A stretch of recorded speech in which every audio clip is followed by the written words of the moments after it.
ایک عورت کہتی ہے کہ میرا خاون کسی وجہ سے لمبی مدت کے لیے غائب ہو گیا۔ اس وقت میں ایک کم عمر بچی کی ماں بھی تھی، جبکہ میرا ضعیف العمر باپ بھی ہمارے ساتھ رہتا تھا۔ ہماری غربت اور مفلسی اپنی انتہا کو تھی، اور اکثر اوقات ہمارے گھر میں کھانے کے لیے کچھ نہیں ہوتا تھا۔ اگر ہم دوپہر کو کچھ کھا لیتے تو رات کو بھوکا سونا پڑتا تھا۔ صبر کے ساتھ ہم ہر حال میں اللہ کا شکر ادا کرتے تھے۔ ایک رات کو تو بھوک اور افلاس نے ہمارا وہ امتحان لیا جو اس سے پہلے کبھی نہیں لیا تھا۔ میری بیٹی کو شدید بخار نے آ لیا۔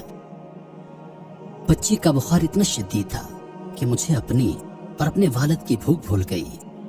ایسی بے کسی اور لاچاری اس سے پہلے کبھی نہیں دیکھی تھی۔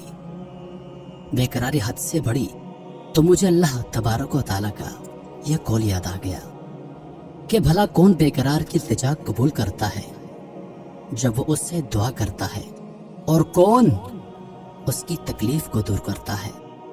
جی ہاں، ہر قسم کی تکلیف، چاہے وہ بھوک کی ہو، بیماری کی، یا غربت اور افلاس کی ہو، یا پھر گناہوں کی، کون ہے اس ذات پاک کے سوا جو ان سب تکلیفوں کو دور کر سکتا ہے۔ یہ سب سوچ کر میں اٹھی اور جا کر وضو کیا۔ واپس آ کر بچی کے ماتھے پر پانی سے بھیگی ہوئی پٹی رکھی اور اللہ کے حضور نماز کی ادائیگی کے لیے کھڑی ہو گئی۔ مختصر سی نماز پڑھنے کے بعد ہاتھ اٹھا کر بچی کے لیے دعا کی، اس کے ماتھے سے پٹی اتار کر دوبارہ پانی سے بھگو کر رکھی اور ایک بار پھر نماز کے لیے کھڑی ہو گئی۔ نماز کے بعد ایک بار پھر بارگاہ الہی میں دعا کے لیے ہاتھ اٹھائے۔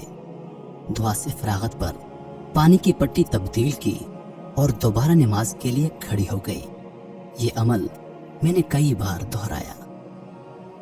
جب میں یہ سب کچھ بار بار دہرا رہی تھی تو کسی نے دروازہ کھٹکھٹایا۔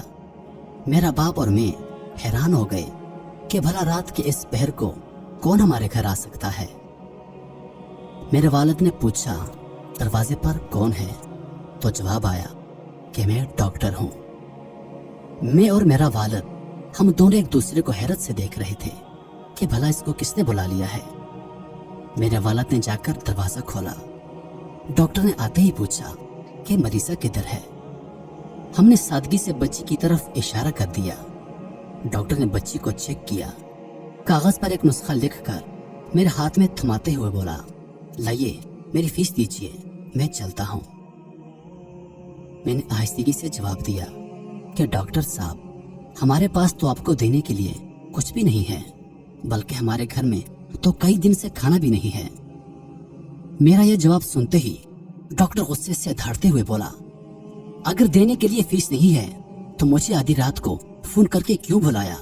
مجھے اس طرح کیوں بے آرام کیا تم لوگوں نے؟ ڈاکٹر کے منہ سے ٹیلی فون کا سن کر مجھے لگا کہ شاید ڈاکٹر غلطی سے ہمارے گھر آ گیا ہے۔ میں نے ہمت کرتے ہوئے ڈاکٹر کو جواب دیا کہ ڈاکٹر صاحب، ہم نے آپ کو ٹیلی فون کر کے نہیں بلایا، بلکہ ہمارے پاس تو ٹیلی فون ہی نہیں ہے۔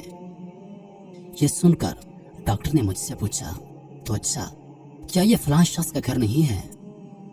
میں نے جواب دیا کہ ڈاکٹر صاحب نہیں، فلاں شخص ہمارا ہمسایہ ہے۔ یہ سن کر ڈاکٹر تھوڑا سا خاموش ہوا اور پھر ہمارے گھر سے نکل کر ہمارے ہمسائے کے گھر چلا گیا اور ہم شرمندگی سے خاموش بیٹھے رہے۔ تھوڑی ہی دیر گزری تھی کہ ڈاکٹر ایک بار پھر ہمارے گھر آ گیا، آنکھوں میں آنسو اور رندھی ہوئی آواز میں بولا، اللہ کی قسم، تمہارے گھر سے اس وقت تک نہیں جاؤں گا جب تک تمہارا پورا قصہ نہیں سن لوں۔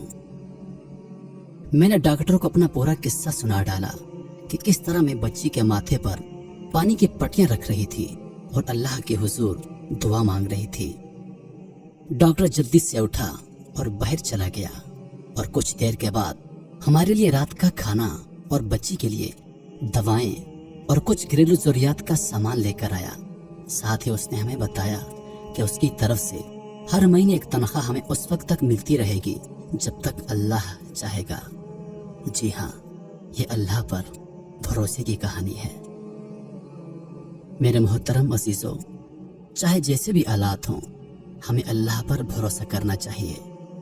یقیناً جو لوگ اللہ پر بھروسہ کرتے ہیں اللہ پاک ان کی مدد ضرور کرتے ہیں۔